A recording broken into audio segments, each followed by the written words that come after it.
next question is, what is more powerful, our destiny, our fate, or our luck? Our destiny, our fate, our luck. The question is not what's more powerful, the question is who creates this. It is when I tend to feel that things are not in my control, and when I'm not able to handle my situations and my challenges properly, I need someone to blame for what I'm going through, and more important, for the pain that I'm going through. It's less about outside, but it's the pain that I'm going through. So I normally blame situations, I blame people, and then I say, my luck. Meri kismat hi kharab hai. You see? So when I say this, that this is bad luck or this is my fate, I basically give up the responsibility of having to do anything about it. It's my luck. My fault? Not my fault at all. You know? So this saves me from doing a little hard work about changing the way things are. And this saves me from the hard work of getting rid of my pain. I just tell myself, living in pain is your destiny. And then I continue to live in pain. But when I understand that I create my destiny because I create my thought, and then I understand that the pain that I'm creating is being created by me, then I have to do a little effort, a little hard work of changing those quality of thoughts. It is very easy to say, you are responsible for my pain. You see, it makes me feel good when I can blame someone else for the pain, because then I say, you change. Because when you change, I will be happy. And when we look at a list, we have a whole list of how many people need to change so that I can be happy. But how many of us have the courage to say that I am responsible for my pain? Are we ready to say, I am responsible for my pain? Because the minute I say, I am responsible for my pain, then the next sentence would be, then I have to do something about it. And we don't want to, so we say, you do everything about it. So creating this destiny starts from my thoughts. And so no dependency on anything and anyone outside. And when we get no one to blame, we blame him. He is responsible for all the mess in my life. So always someone to blame. So I choose, I create, and that's why whatever I am in today, whatever position I am in today, it's only because of the energy that I have sent out into the world. So if I am not liking what is coming back, I don't have to change what is coming back. I just have to change what is going out. What is coming back will automatically change. The other guy asked this question, do good souls, holy souls exist in today's world? If today I experience a moment of love, that's a very pure, elevated thought. If there comes a moment I see a child who needs help and I experience compassion in my heart, that's a very noble thought. And so the essential nature of the human being is of goodness. Do you believe that? Okay, so that's what we are. There is goodness, but it's become covered with a lot of dust. And so the whole purpose of meditation is clearing out that dust.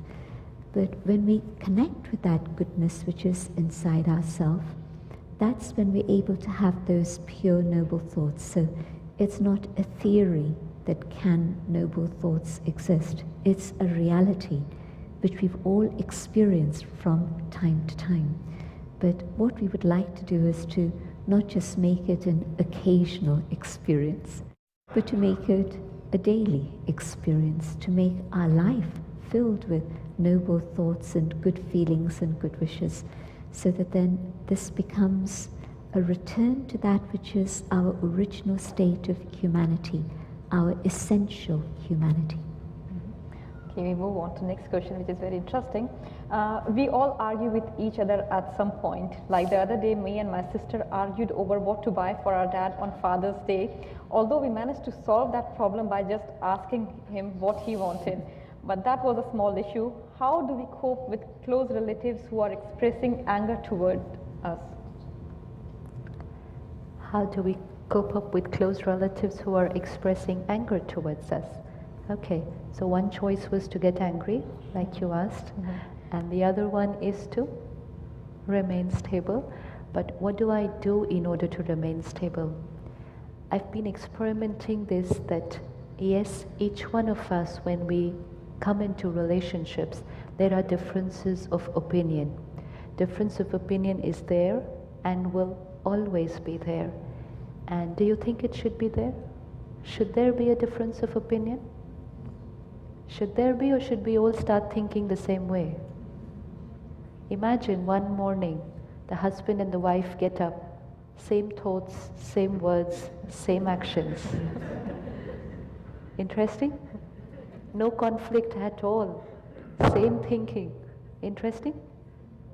How long will we be able to live like that? It's boring. The world is so beautiful. Our relationships are so interesting because we are all different. If we all become identical, it will be boring. But what we're trying to do the whole day is trying to make other people like us. You should think like me. Why? Because the way I think is right. That's the difference of opinion. Now both these sisters were having a problem because each one thought that what they had chosen was right. Totally perfect. And there is no doubt about it that we are right. But then, since we are always right, therefore, the opposite person is also always right. Right? It's just that we've started thinking that I am always right, and therefore the other one is always wrong, because we started living with this belief system that always one will be right and the other one will be wrong, and that's why there were these conflicts and clashes and we were not able to understand each other. Just try out one day tomorrow that I am right, but also you are right. Now what will happen with that is that the flow of energy between two people will be very healthy, especially with parents and children. Parents continuously are giving this energy to the children. You are wrong, you are wrong, you are wrong. Getting up late in the morning, wrong. Watching the television, wrong.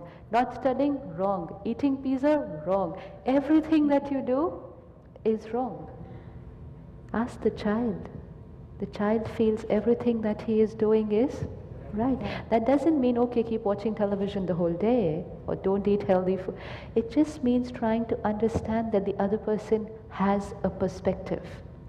Because if I keep sending the child or the opposite person this energy, you are wrong, you are wrong, you are wrong, very soon what energy will flow from the other side?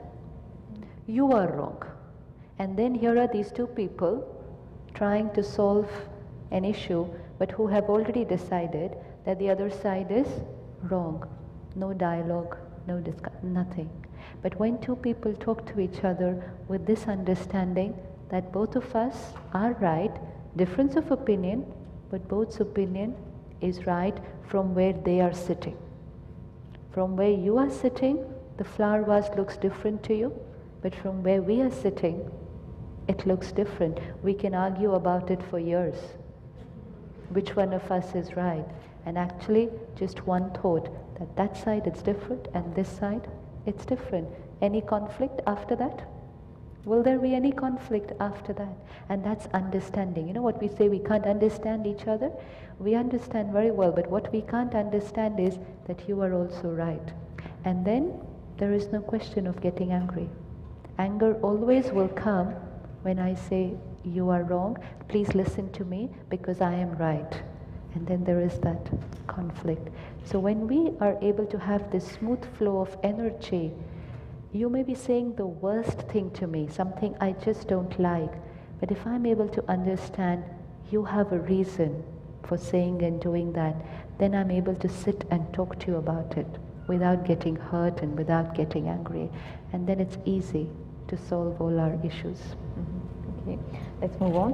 How can we let go of past events and focus on the present? It's again my choice. Do I want to continue to live in the past? Something's happened and it's gone and it's done, but I keep it alive by keeping repeating it in my own mind. Yeah, because sometimes it's very difficult to let go it. Usually it's difficult, not just sometimes, but it's actually again the question of not understanding what's happening. And what I'm doing is, if I allow those past thoughts, those past scenes to keep coming back to me, I'm allowing those feelings that were associated with that to also keep coming back. There's a very interesting research that's happening at the present moment, and that's the whole subject of positive emotions. And usually what's happened in the last 100 years or so, there's been a lot of research and exposure to the whole subject of negative emotions. And negative emotions are usually kept alive by thinking of the past, and not even the beautiful things I've been through in the past, but the negative things I've been through in the past. If you look back over your life, how many beautiful things have happened? Well, how come I don't keep those memories? I hold on to the negative things that have happened. Somebody said a word, and they said it, and it's gone. It's out there in the ether. But I held on to it, and I kept repeating it. And so negative emotions come very strongly, like a sledgehammer. And so this is why they have such an impact, but also this is why it's been the subject of research.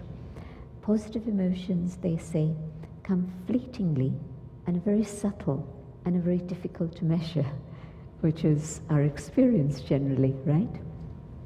But they found that the one way to be able to develop positive emotions and feelings, and it's the only way actually, is meditation. Why? Say, for example, I can have a piece of chocolate and feel good about it. But if I keep having more and more and more, not only will I feel not very happy about it, but I'll actually begin to feel very uncomfortable with it.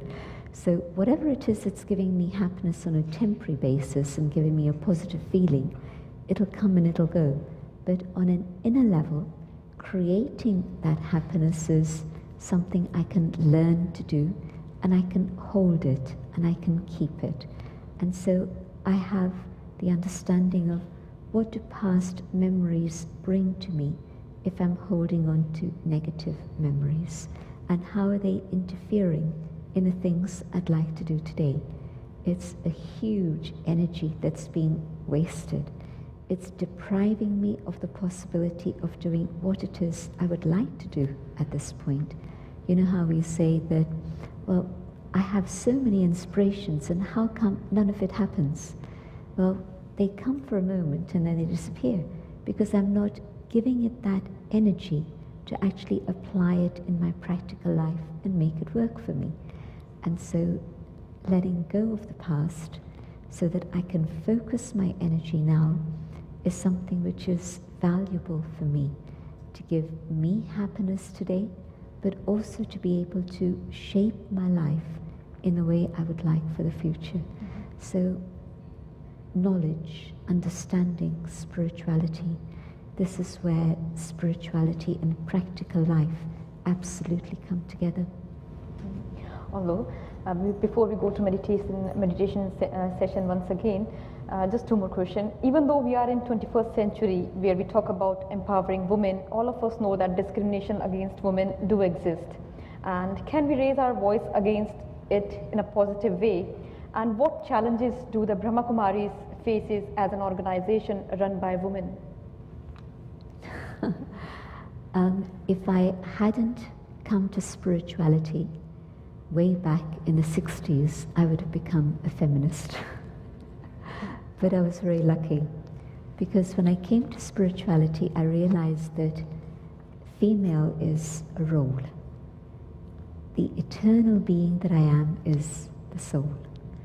And yes, within this female role, and for a few thousand years, it's been a patriarchal society. That's a reality, east, west, north, and south. And perceptions, attitudes beginning to change this much. Long, long way to go still. That's also a fact. But if I change my own awareness and come to the realization of who I am, man or woman, I'm actually a soul. And in that awareness, there are no limits that anybody else can impose on me. The only limit that can be imposed is what I put on myself. And so when I come back to my own inner dignity of who I truly am, there are no barriers. That is a fact. And yes, when the Brahma Kumaris started in 1937, the founder, Brahma Baba, decided that in order to redress the balance of injustice in the world, women had to be given the opportunity of being teachers and leaders, but also because he could see that the quality of women in terms of care and nurture and sustenance was such an important quality for spirituality. He gave that role to women, and it was very much challenged, not just at that time in the 30s, but then through the 50s and 60s and later on also. But today I think there's a recognition that the feminine principle is needed in the world. I'm not talking about feminism now, but the feminine principle, which means things like compassion and care and love. The world has become very cold-hearted, and that needs to be redressed. And the feminine qualities of compassion and care are now being recognized. And you have a person, for example, like Mother Teresa, and she has the power of the man, but she also has the compassion of the feminine. You have a person like Mahatma Gandhi, and again he has the ability to act, but he also had the ability for gentleness and non-violence. So man or woman, what I can do, and it happens when you go inside and begin to know how to develop your own inner being, is to be able to balance these masculine and feminine qualities, which both are needed, but we've neglected to understand. Now I would like to request you to take us to a session of meditation, please. Just sit comfortably, relaxed but alert, so that we can go on a journey together.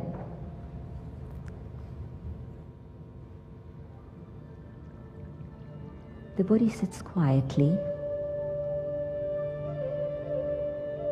and for a short time, I decide to go on an inner journey. The world out there, and even my physical body, will stay quiet for a moment, and I go inwards. I go deeper and deeper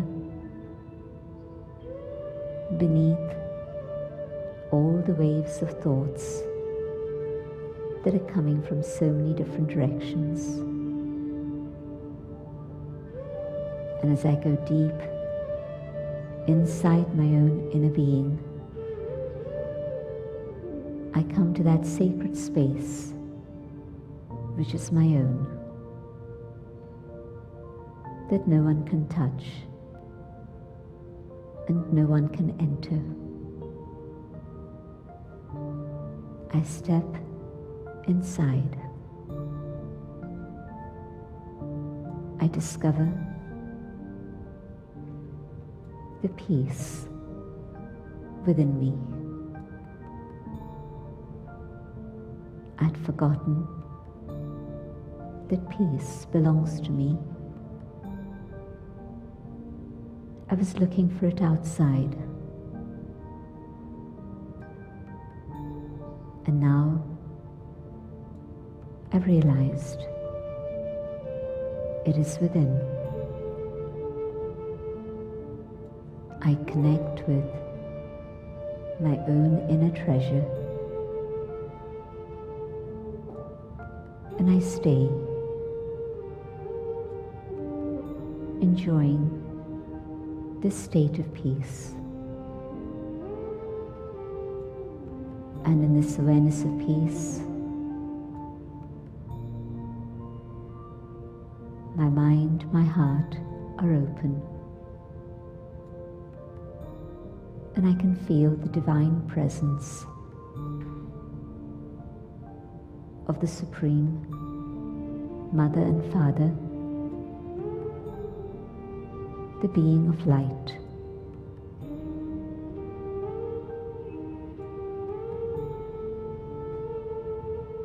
In my busyness, I forgot my peace, myself, and my parent. And now I begin to connect with this being of light.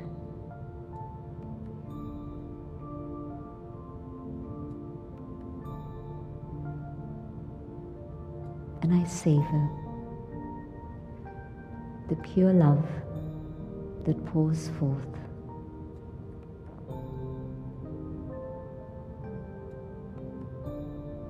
The being of light is a being of love and a being of truth. And in the presence of the divine, I realize I had moved so far away from my own inner truth and the being of truth. But now I'm motivated to come back to reality, to come back to truth. I recognize its importance.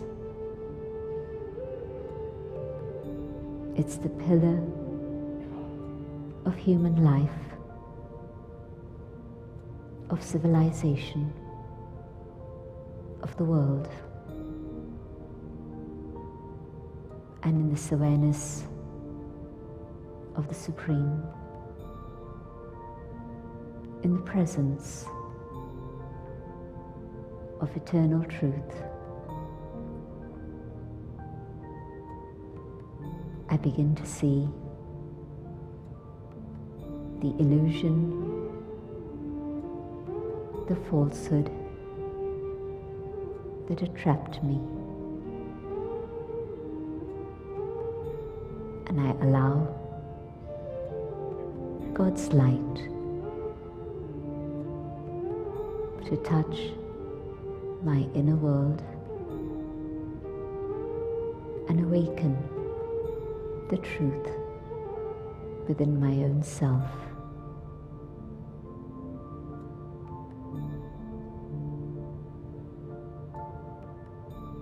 And this awareness gives me strength, fills me with power, but also with great joy.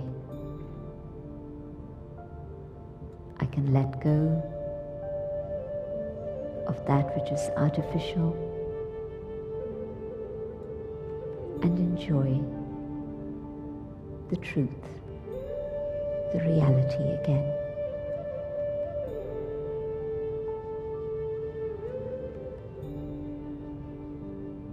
In this awareness of the light of love and the light of truth,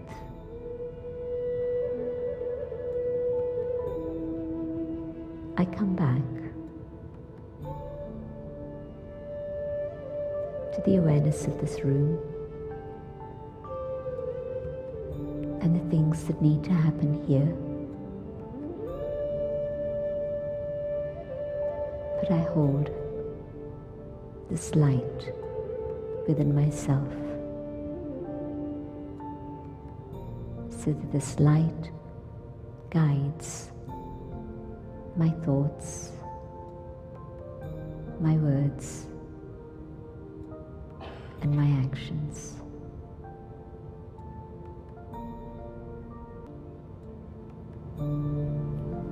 Om Shanti.